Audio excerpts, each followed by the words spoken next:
আল্লাহর যত ইবাদত আছে সব ইবাদত গুলোই আল্লাহর জিকির। আমরা কোরআন শরীফ পড়ি না?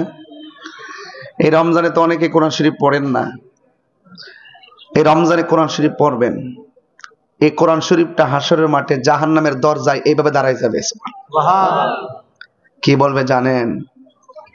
এই কোরআনটা বলবে, আল্লাহ তোমার বান্দাটা আছে না, গুনাহ করছে, ঠিক আছে, জাহান্নামে যে যাবে এটা ঠিক আছে, কিন্তু রমজান মাসে না ঘুমাইয়া আমি কোরআনকে তেলাওয়াত করছিল, আমি সুপারিশ করতেছি তার জন্য। আমি জানি আপনার বান্দা অনেক গুনাহ করছেন, অনেক অত্যাচার করছেন, আমি জানি আপনি তাকে জাহান্নামে লিখে ফেলছেন, এরপরও তো আমি কোরআনকে তেলাওয়াত করেছে, আমি কোরআনকে তেলাওয়াত করেছে, কিচ্ছু চাই না। আপনার নাম না রহমান, আপনার নাম না রহিম, এই কোরআনের কথা না আপনার কথা? যে কথার দিকে সে চোখ বুলাইছে, সেই চোখে কেমনে জাহান্নামের আগুন লাগাবেন? যে ঠোঁট দিয়ে কোরআন পড়েছে, সেই ঠোঁটে আপনি কিভাবে জাহান্নামের আগুন লাগাবেন? আল্লাহ আমি কোরআন তার জন্য সুপারিশ করতেছি, কোরআনের সুপারিশে আল্লাহ পাক বান্দাটারে জাহান্নাম থেকে জান্নাতে দিয়ে দিবেন। এখন বলবেন, হুজুর আমি তো কোরআন শরীফ পড়তে পারি না, এখন কি করব? আমি তো কোরআন শরীফ পড়তেই পারি না, জীবনে একটা গুরুত্বপূর্ণ সময় আমার চলে গেছে, এখন পড়তে শরম লাগে, বয়স হয়ে গেছে, বৃদ্ধ হয়ে গেছে, আমি কি করব? আমার রাসূল যে কত মায়ার নবী, তিনি বলছেন কেউ যদি সূরা ইখলাস একবার পড়ে 10 পারা কোরআনের সওয়াব হয়ে যায়, দুইবার যদি পড়ে 20 পারা কোরআনের সওয়াব হয়ে যায়, 3 বার যদি পড়ে গোটা কোরআন শরীফটা তেলাওয়াতের সওয়াব হয়ে যায়। আল্লাহ কি আপনাকে ঠকাইছে? রাসূল কি আপনাকে ঠকাইছে? এরপর আপনি এই সূরাটাকে পারবেন না?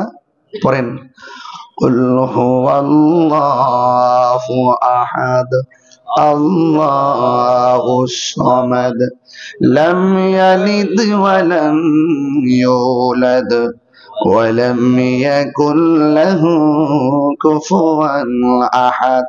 একবার পড়লেন, 3 বার পড়তে হবে। বলেন, কুল হুয়াল্লাহু আহাদ আল্লাহুস সামাদ লাম ইয়ালিদ ওয়া লাম ইউলাদ ওয়া লাম ইয়াকুল লাহু কুফুয়ান আহাদ। আবার পড়েন, কুল হুয়াল্লাহু আহাদ আল্লাহুস সামাদ লাম ইয়ালিদ ওয়া লাম ইউলাদ ওয়া লাম ইয়াকুল লাহু কুফুয়ান আহাদ।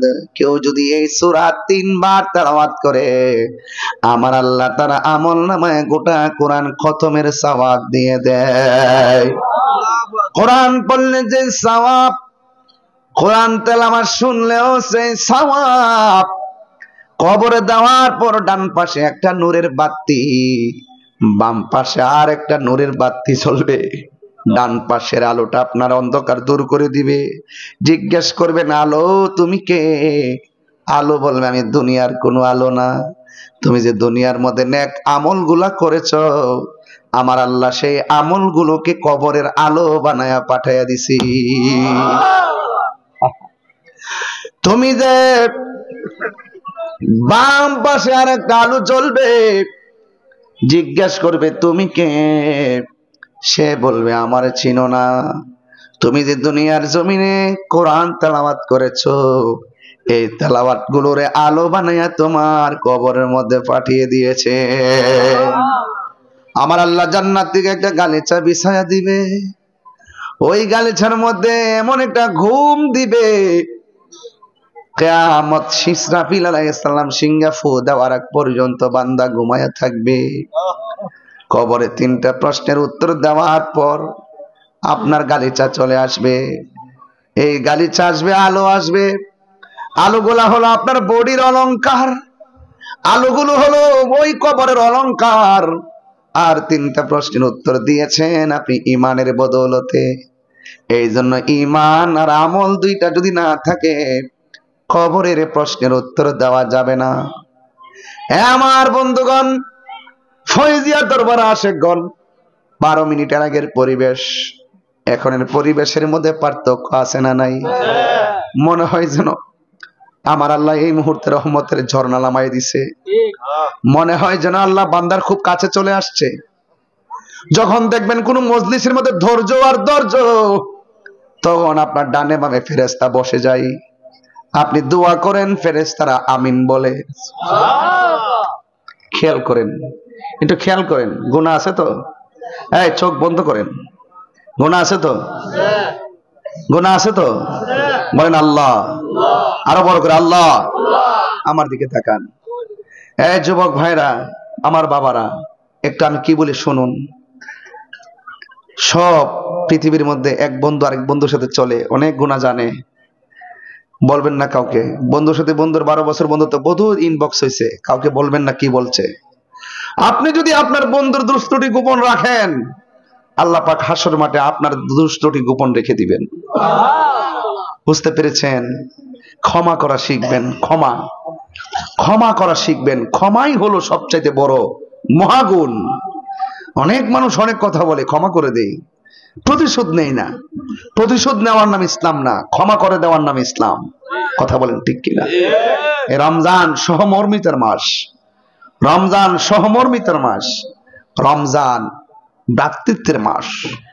এই রমজানে যে বসে আছেন সারা রাত, কি মনে করতেছেন এটা সাধারণ জিনিস নাকি? কোটি টাকা একদিকে, বসাটা একদিকে।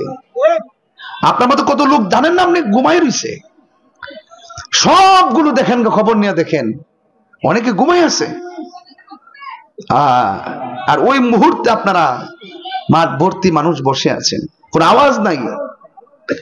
আল্লাহ রহমতে এটার নামই ধৈর্য। যেখানে ধৈর্য থাকবে এখানে সফলতা থাকবে, যেখানে ধৈর্য থাকবে না সফলতা থাকবে না। রমজান হলো ধৈর্যের মাস। রমজান কোরআন নাজিলের মাস। শাহরু রমাদানাল্লাযী উনসিলা ফীহিল কুরআন।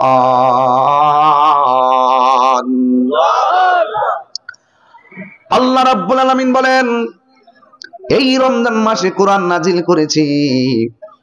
এই কোরআন নাজিলের মাসের নাম হলো রমজান। এই জন্য কোরআন তেলাওয়াত করা হলো জিকির। এই জিকিরের মাধ্যমে আমরা আল্লাহকে রাজি করব। এই জন্য সবাই আমার সাথে সাথে মহব্বতে বলেন